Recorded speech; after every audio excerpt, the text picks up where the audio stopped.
Ouais, le mien est écorcé déjà. Ouais, Si ça vous dérange pas. Tu n'es pas obligé d'écorcer après, mais du coup c'est juste que là, l'écorce, comme c'est l'été, l'écorce elle part facilement. Donc de toute façon au tressage elle va partir quand même, donc autant l'écorcer avant quoi. Et du coup la technique c'est c'est tirer ce qu'on appelle des éclisses. Les éclisses c'est ça. Ça permet après de remplir des paniers.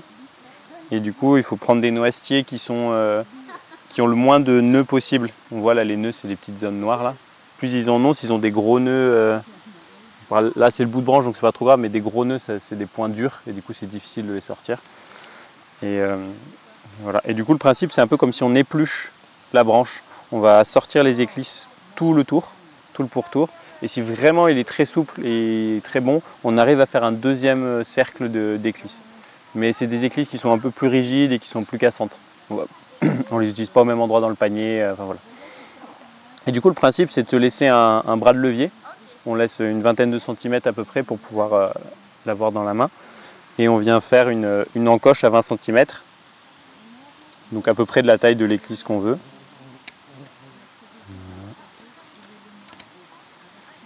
Et on va venir après la tordre sur le genou, quoi.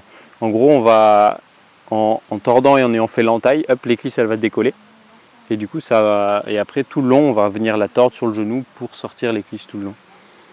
Donc, hop, on taille un peu. Non, non, non.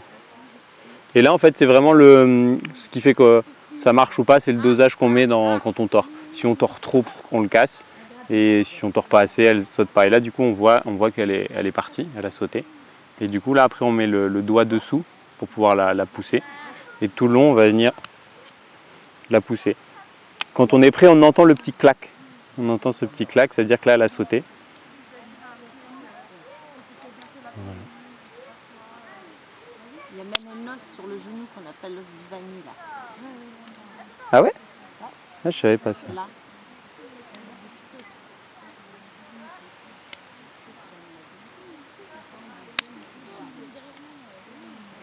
Alors, plus on en fait, enfin plus on épluche le bois, plus c'est difficile pour le dosage de force. Parce que du coup, il est plus fragile, il devient moins solide et du coup, si on met trop de force, après, il casse. Les premières, souvent, elles sont faciles à sortir et après, les suivantes, un peu plus dures.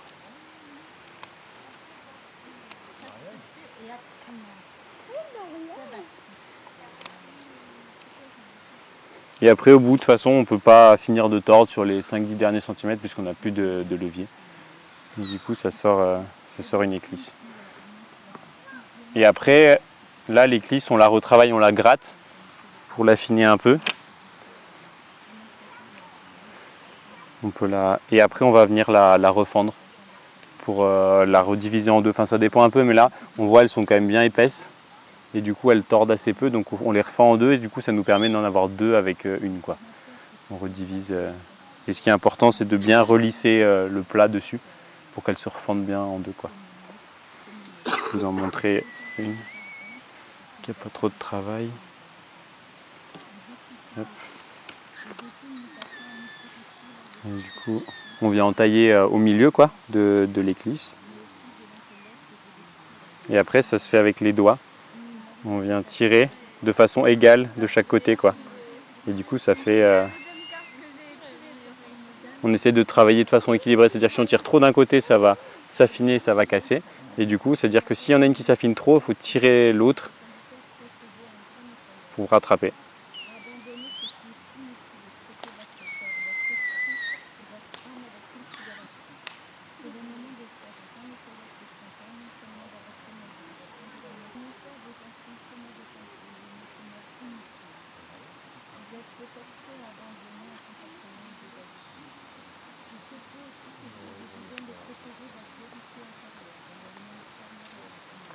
Et voilà. Et du coup, on a deux éclisses.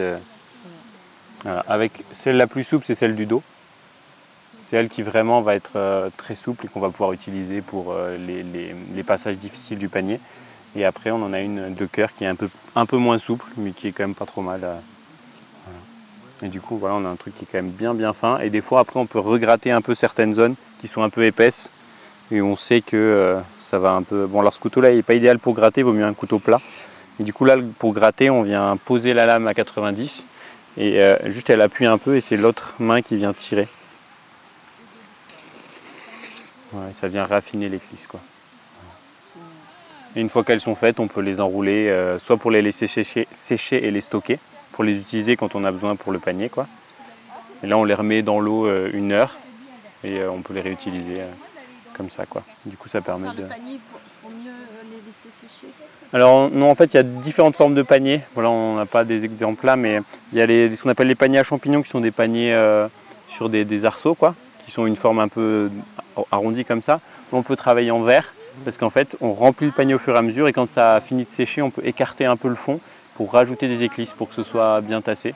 Et après, il y a les paniers sur les fonds plats, ceux que souvent on voit faits par les vanniers professionnels, parce qu'ils vont plus vite à faire. Et eux, du coup, on monte le panier en une fois, et quand il est fini, on ne peut plus le retoucher. Donc cela vaut mieux laisser sécher les matériaux et les réhydrater, ce qui permet en fait qu'ils ne bougent plus. Parce que si tu le fais en verre, ils vont bouger un petit peu. Et tu ne pourras pas les retravailler pour les finir, quoi. Du coup, sur ce type d'éclisse, là, tu peux les mettre directement en place. Voilà, donc soit tu commences ton panier et tu tresses au fur et à mesure, tu refais des éclisses, soit tu fais ton gros stock d'éclisses et après tu montes ton panier avec. Et donc quand tu vas le réutiliser, quand tu l'as fait sécher, tu le fais tremper une demi-heure. Bah, celle-ci, en 1 heure, ça va. C'est fin en fait, ça dépend de l'épaisseur. Si tu as des éclisses plus grosses, il faut des fois 2-3 heures. Et si c'est des sols entiers, il faut plusieurs jours des fois. Des sols, si tu les as pas fendus, des branches comme ça, il te faut 3-4 jours pour les réhydrater, quoi. Après, il faut tester. Tant qu'ils sont cassants, c'est que c'est pas bon. Et quand tu travailles, si tu travailles longtemps au soleil et tout, c'est bien de les mettre dans un chiffon humide pour qu'ils restent humides. Sinon, au bout d'un moment, ils redeviennent cassants. Et ça marche plus. Le côté humide est important. Trop bien. Merci beaucoup. Et après, c'est vraiment le geste à acquérir, c'est la souplesse du travail. Si tu te mets à... Là d'ailleurs, on voit qu'elle s'est un peu affinée. Là, c'est rentré un peu plus fort dans le bois que les autres endroits. On voit que là, ça a mangé plus de bois à l'intérieur. C'est que là, en plus, c'est pas du tout la période idéale pour le faire. Donc, c'est pas évident de rester bien en surface du bois, quoi. Et après, les passages des nœuds sont toujours un peu compliqués, quoi. Et après, on peut utiliser des tiges, ça c'est un peu le minimum qu'on utilise. Ah oui. Après, tu peux utiliser des tiges beaucoup plus grosses. Après, ça dépend de la force que tu as et de la solidité du genou que tu as. Parce que quand tu utilises des grosses tiges, ça fait quand même mal au genou. Voilà. Mais là, c'est largement suffisant pour faire des beaux paniers. Et après, ça, une fois que tu le récupères, tu peux l'utiliser aussi pour faire la structure. Une fois que tu l'as épluché en entier, il te reste une tige qui est quand même assez souple. Et que tu peux utiliser pour faire la structure du panier. Donc, comme ça, tu peux ne rien perdre, quoi. Bon, bah, Tu le reformes pour faire la structure ou juste... Non, comme ça, après tu le lisses. Et après, ça dépend ce que tu veux en faire. Si tu veux en faire une anse, juste tu le tords. Si tu veux en faire... Mais ça, c'est une technique. Ça, c'est la technique pour le noisetier, en fait.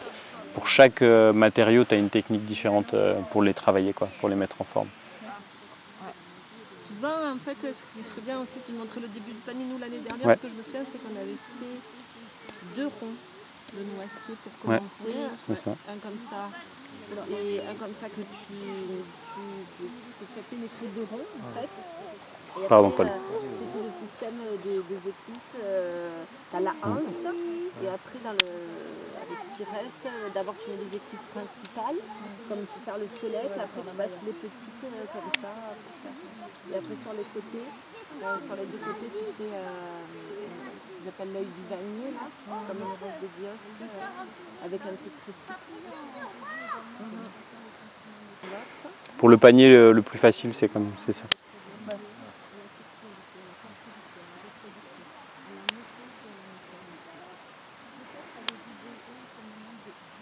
La ronce, c'est très bien. Pour débuter, c'est très bien la ronce. Le sol aussi, c'est top. J'avais fait un mélange ronce-sol. Vous avez de la clématite ici ou pas? On en a plein. Ok, c'est top aussi la clématite. Oui, Ouais, la clématite, c'est beau, hein. Bouilli. Ça donne une couleur jaune magnifique au panier. Ouais. Ouais. C'est comme des feuilles en fait. C'est c'est très agréable quand tu dis ça se fait tout seul, tu as l'impression. Ouais, c'est ça, exactement. Je fais quasiment plus attention, mais il y a un truc de rééquilibrage constant en fait, où Ouais. ça va trop d'un côté, tu rééquilibres de l'autre. Globalement, quand même, il y a un retour un peu en force de pas mal d'artisanat. En tout cas, chez les gens de ma génération, un peu plus âgés, un peu plus jeunes, ça revient. L'important, c'est la Ça fait beauté partie d'avoir de- la vannerie. Ça fait partie de la reconnexion vivant, moi, je pense. Ouais. L'artisanat aussi.